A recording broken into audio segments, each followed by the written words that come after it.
We inherit many things from our parents. Some we want, and others we'd rather not, like FSGS, focal segmental glomerulosclerosis, a genetic disease that can lead to kidney failure. When there is an area of unknown, fear will always try to set in, but the key is not to let it overtake you. So that's kind of what I try to do. That's gospel music artist Kevin Vassar, who learned at the age of 31 that he had FSGS.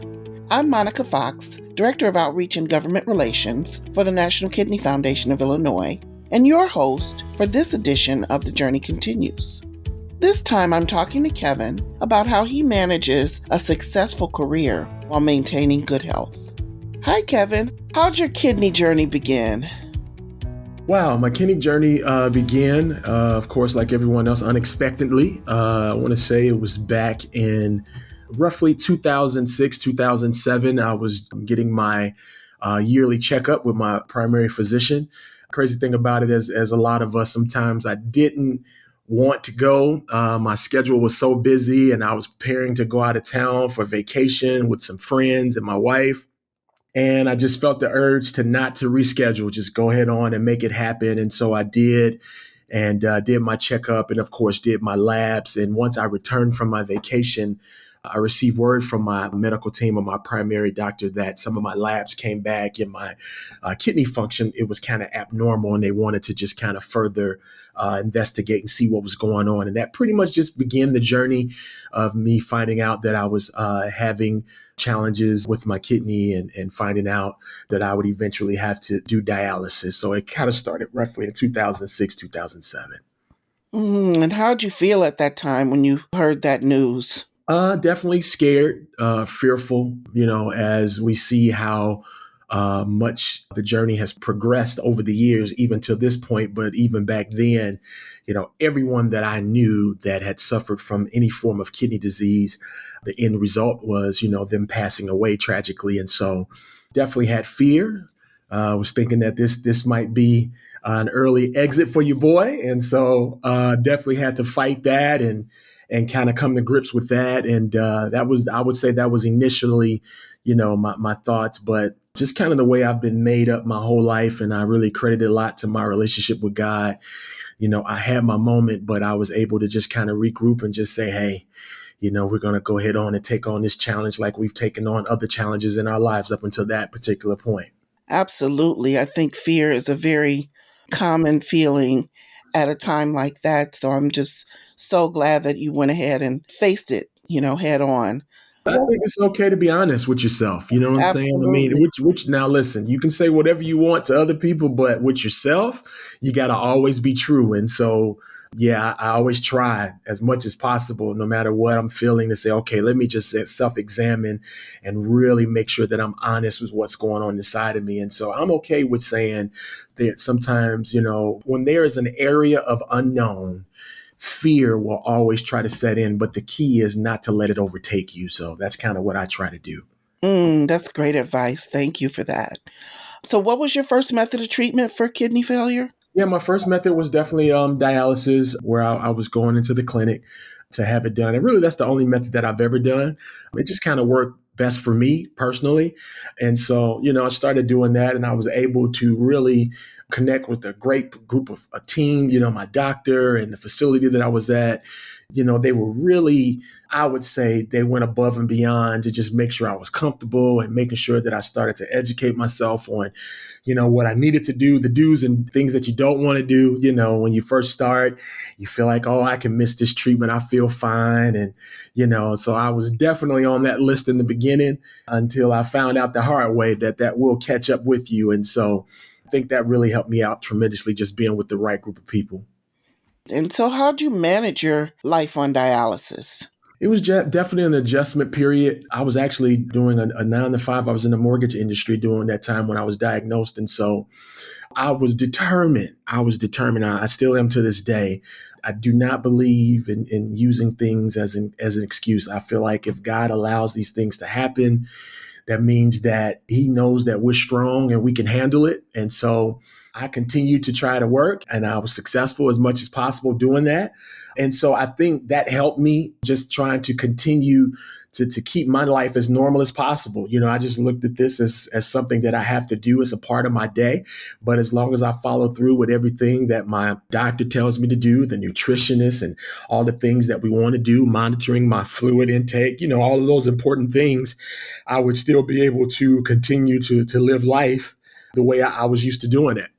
So you decided to thrive on dialysis, not just survive. That absolutely. That is correct. And so many times it would give me encouragement is that, I've always tried to be transparent in my life and what I do, being a minister and a recording artist. And so I always share my testimony to help others. And it would always just kind of encourage me that if I didn't tell people exactly what my situation was, people wouldn't be able to tell by looking at me, because I just refused to let that affect my mentality. I refused to let it affect how I approach life. I mean, even when I would go into my treatments, you know what I'm saying? The nursing staffs and the doctors would be like, man, you always come in here dressed a certain way, because it's like, this is how I'm going to approach it. I'm not going to give up. So it's like, I'm going to keep trying to have my swag as much as I possibly can, Mm-hmm. Yeah.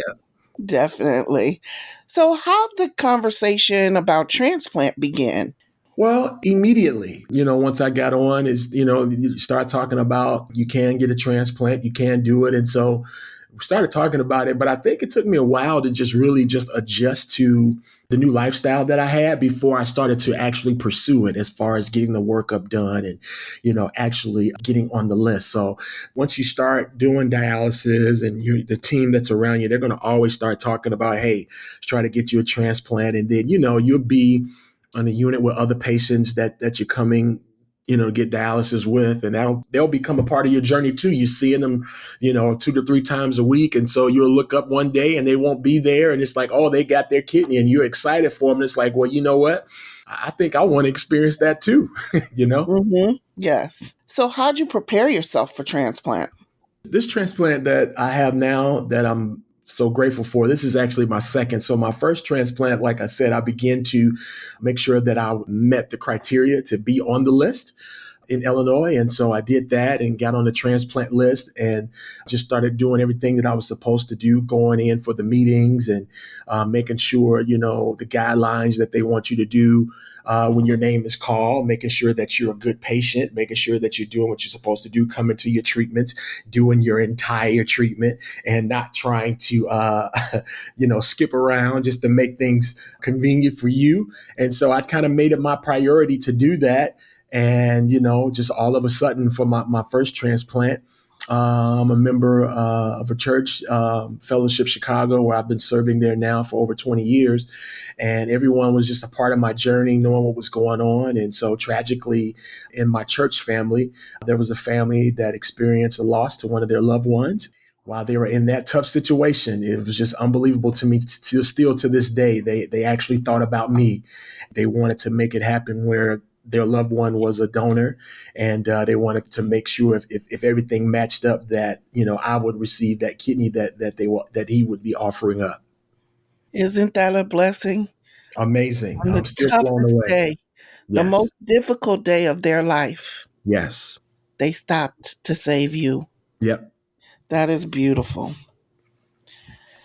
So there you had complications with that kidney transplant? So when you started out talking about FSGS, and so when I originally was diagnosed with having kidney failure, I think one of the things that happens with us African American men, because these numbers are so high, I think it was just easier to just say that my kidney failure was due to high blood pressure. And so at the time I would battle with high blood pressure, and I was definitely, I weighed a lot more as far as being obese and all of those situations. And so they just labeled me as having it because of high blood pressure. And so I got the high blood pressure under control. And even to this day, thanks be unto God, I don't even have to take medication for it. And that's been that case for 10 plus years for myself. And so by them just diagnosing me with that and not really, I guess, investigating it more, It wasn't until I got the new kidney and I had it, everything was going well, and we started to experience challenges with it, that medical team, investigated it a little bit more. And that's when I was, diagnosed with FSGS. You did a much better job of saying all the words. I'm not going to even stumble today on that, but that's when I was officially diagnosed with that. Once we found out exactly what it was, unfortunately, it had taken its toll on that new kidney that I had. And so I had to go back on dialysis roughly like late 2009. And so, that's kind of how I found out and the problems that I had when I had that first original transplant. And so how'd you feel when you learned that your transplant was failing? It was tough. It was very tough.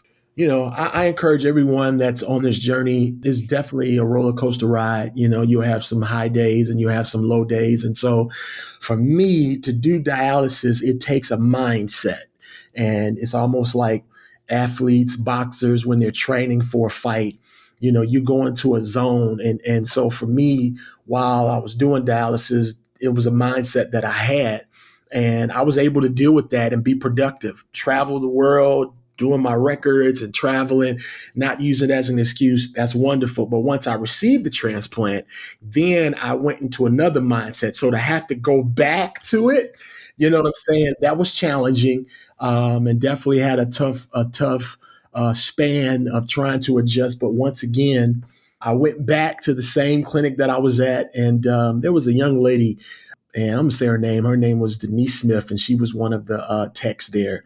And I just have to be honest and say that, I appreciate when I think we need to love on and appreciate the people as we started to call them our heroes during the pandemic. But even outside of the pandemic, those that work in the medical and healthcare field, what they're able to provide more than just giving you medicine, it's just the care, it's the love, it's making sure you're okay and checking on you.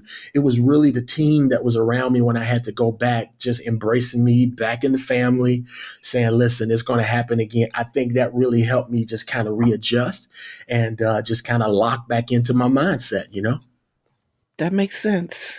I'm glad you were able to make that change in a way, that you had the support that you needed in order to handle that change. Absolutely. And then, of course, I'm always going to say my family, that goes without saying. My family was always supporting me and there for me to let me know that I can make it. But it's something when you actually have to go in and you sit in that chair and you're by yourself. You know what I'm saying? It's like your loved ones, your family, they can give you all the support. But at the end of the day, man, you have to walk that journey. And so I just think being in those rooms and in those situations and just having people that, they don't have to do it because, this is their job. They have other patients, but to see them just go that extra mile to just make sure you're okay and check on you. And if you're having a rough treatment, hold you. It was just so many things that this particular unit would do.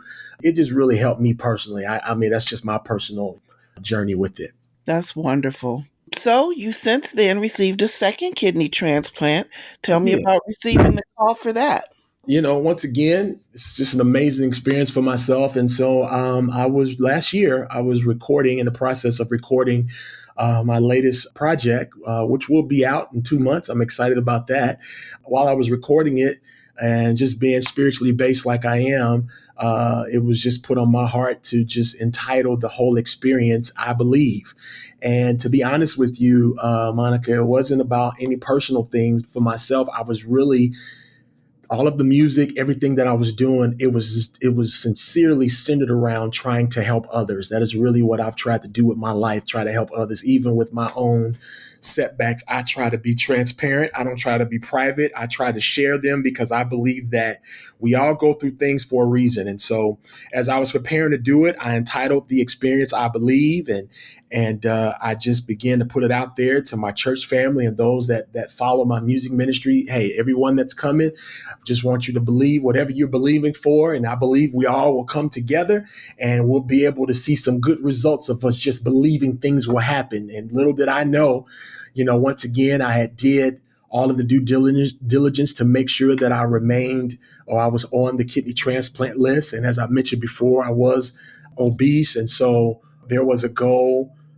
For me, my doctors wanted me to lose weight. So I made my health my top priority while I was waiting. I made that a goal and I lost over 160 pounds. The day of my live recording, which was on a Sunday, it was July the 17th. Well, that Saturday evening, July the 16th, I received a call, which I had before, to say that there was a possible match. And just to hang tight, we'll let you know. And so on that day of my recording, like 2 hours before it started, I received a call to say that there was definitely a match and I could go ahead on and do my live recording. But as soon as it was over, I needed to go straight to the hospital. And that's what I did. And that next morning, I received my new kidney. Wow. I That's still a get great goosebumps. story. I'm still getting goosebumps just talking about it because, just the timing of it and just to just know that, when you're just trying to, and I want to say it again, I was not, the whole recording or the whole experience was not centered around me believing for a kidney. It was about helping others that are believing for so many other things and just trying to be that source to say, hey, I'm believing for something. Let's just believe together. And so to see God just kind of orchestrate that the way he did the day of, to get the call before I started the session, it was just mind blowing. And so I'm just so grateful for God just remembering me, I guess. Wow. And so that is the recording that's coming out soon? That is correct. It'll be out in 2 months, and the name of it is I Believe. And I was able to just document the whole thing. And so I am convinced that this is the lane that I am in, and this is what I'm supposed to do to encourage others. And, my thing is very realistic. This is my second transplant. So after my first transplant, I went back on dialysis, but I never gave up hope. I never stopped saying that you can still thrive instead of survive. And so even as I am experiencing this new kidney and all is well and things are going great, I take it one day at a time, Monica. If I get a call today, hey, we need you to come in, one of your labs isn't looking good, we need to do this and do that, that is perfectly fine, because I know that no matter what this journey brings me, I am still going to be able to thrive and not survive. And that's what I want to encourage other people. So many times in life, we think that things are going to be perfect, but the reality of it, Monica, it is not going to be perfect. The key is how can you deal with those curveballs when you receive them? And that's what I'm trying to help people to adjust and continue to keep pushing. Wow, how inspirational. Just amazing. So, how does being a gospel singer and a worship leader impact the way you handle all this? It helps because I think that people are able to just kind of see. I choose. It's a decision that I make. I choose to be transparent, and if you're not, that's perfectly fine. People a lot of times want to keep their health and stuff private, and that's cool. You know what I'm saying? I think it's whatever works for you.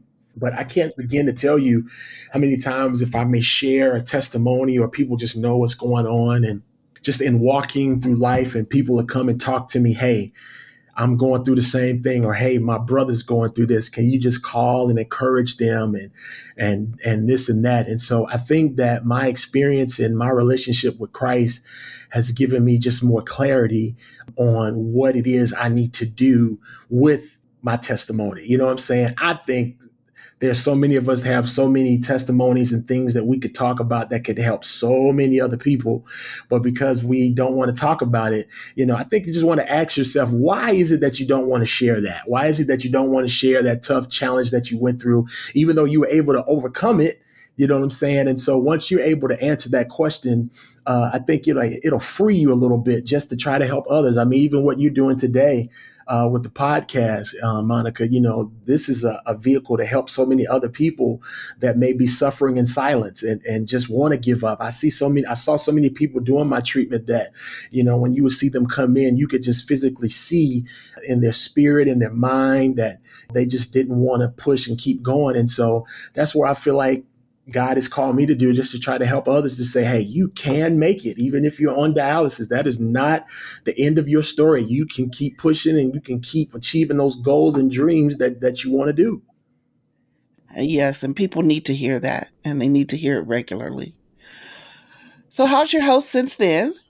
Everything has been well. I definitely am making my business to do my labs and make sure that I check in with the team so that we can catch anything, make any adjustments to the meds, and all of that. But overall, I can say everything has been great. Definitely it was tough when I had the transplant because right after I got the transplant, with this new way of life, I got COVID right after my transplant. And so that definitely altered a lot of things for me personally because, where the first priority was to make sure that, we were doing everything around the kidney, it shifted to making sure that I was okay with COVID. And so that kind of had me a setback. And of course, I had a couple of, different bumps in the road. But since that period, things have been going great. And so I'm just so grateful, that I'm able to continue this journey. And like I said, my motto every day, I just take it one day at a time. Yes, that's a good motto. So, what are a couple of ways that you self care during difficult times? Self care is I try to keep my balance. I'm very very busy with my ministry and what I do with music, and so because I do love it, that's cool. But I try to keep balance, and so my family plays a huge part in that, and in particular, my wife, because my kids they're older now, and so they don't want to be hanging around us as much as they used to, and so me and my wife, we're just enjoying our time and making sure that we do things that we enjoy to do, having fun on purpose, because life is going to always keep life in. And so if you don't know how to just take a pause button and be intentional about having fun on purpose, then you'll just look up and it'll be 10 to 15 years and you won't be able to remember the last time you tried to do something for you. And so I try to make sure I'm intentional in doing so, and that keeps that balance that I know I desperately need. That's so important. Now, if you could change one thing, anything about your kidney journey, what would it be? I could change anything about my kidney journey, what would it be? What would I change about my kidney journey? Because I guess I've conditioned myself so much to embrace the journey. What I would change about it is just, I think in the beginning, there were a lot of challenges that I experienced simply because I just didn't want to accept, the reality of my situation. And so, as I mentioned earlier, missing treatments and not maybe being the best patient that I should have been at the beginning of the journey, I would have just went all in. But like I said, it was the unknown, and so yeah, I think if I would have changed it, I probably would have, and I definitely would have made my health a priority sooner.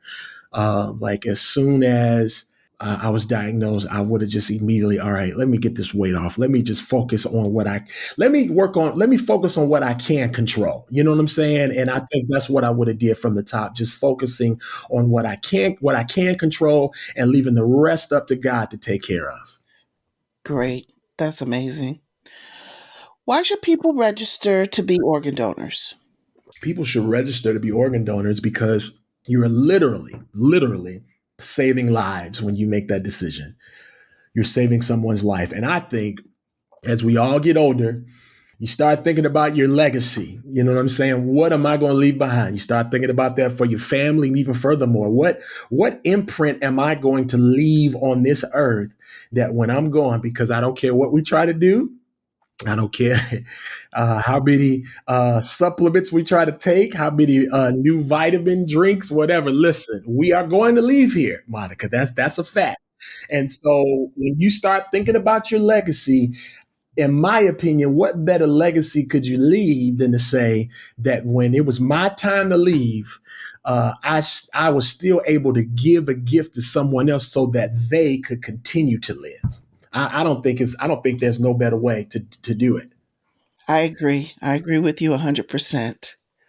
What would you say to anyone waiting for their life saving gift right now? Don't stop. Don't give up. Continue to work on what you can control. And so while you're waiting, we're not just going to wait and we're not going to be depressed. We're not going to be just sitting in the corner. There's a scriptures that says, "They that wait upon the Lord, He shall renew their strength." Well, another interpretation of that word "wait" in the scripture, it actually means to go after something. So I feel like while you're waiting, there are things that you can still be going after, things that you can still be pursuing while you're waiting on that call. And to me, the more active you are, good things happen to those that remain active. And so just work on what you can control, keep your health first, get more knowledge about your situation. And I think the more you do that, you'll get that call sooner than you think. Thank you so much for this time and for sharing your inspirational journey with us. It's been such a pleasure and so moving to me. Wow. Well, I appreciate you so much, and just the whole team, Monica, for just asking me to be a part. This is truly something that I just feel better about it, just being able to share my testimony, and so or just my journey with others. And so I appreciate you guys allowing me to do that. And I just wish you guys continued success as you continue to do this, and because so many people I know are being inspired just by this platform alone. So I think this is awesome. Thank you. Dialysis and transplant are two treatments for kidney failure. Transplant's the best. For more information about treatments for kidney failure or how to slow the progress of kidney disease, visit nkfi.org. I'm Monica Fox, a very grateful kidney transplant recipient, and this is The Journey Continues. Prevention is a key part of our mission at the Kidney Foundation. That's why at the end of each episode, Dr. Melissa Prest offers a health tip. Here's today's nutrition tip about weight management. People live in bodies of all shapes and sizes. While body mass index, a measurement of your weight to your height, and ideal body weight ranges may or may not be appropriate for you, they are used as a guide to know if you are at risk for developing a chronic health condition. Many people may think weight management is about being on an overly restrictive diet that includes intensive exercising. This actually sets people up for failure and is a large reason why diets don't lead to maintained success. What weight management is about is learning how to make healthy food choices at home and when dining out. It's about learning how to identify when you're hungry or if you're eating for emotional reasons. It's about finding physical activity that allows you to move through a range of motion, strengthens your muscles, and gets your heart pumping. And it's about making choices that will help you maintain your weight or allow you to gradually reduce your weight.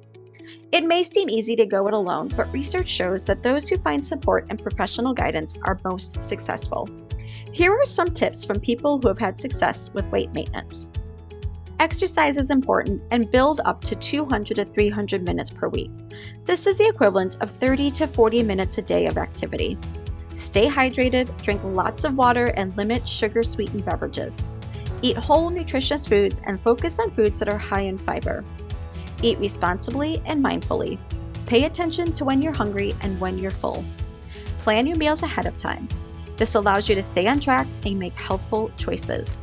Find fun recipes online or in cookbooks to expand your meal variety. Decrease your screen time and do not eat while distracted. Monitor yourself by keeping a food log, measurements, or weighing in once a week. Join a weight management program for education and support.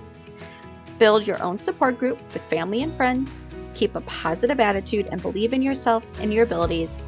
Think for the long term. The habits you are creating should be long-sustaining and not quick fix. And make those changes gradual so that you can stick with them over time. With today's nutrition tip, I'm Melissa Prest, a registered dietitian nutritionist and the foundation dietitian for the National Kidney Foundation of Illinois. The Journey Continues is brought to you by the National Kidney Foundation of Illinois and sponsored by Donate Life Illinois. To learn more about kidney disease and living donation, visit www.nkfi.org.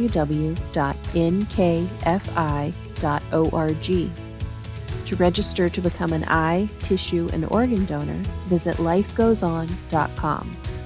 If you enjoyed what you heard today, please subscribe to and leave a review for The Journey Continues in Apple Podcasts or wherever you like to listen. This podcast is produced by Rivet. To hear more great podcasts, visit rivet360.com.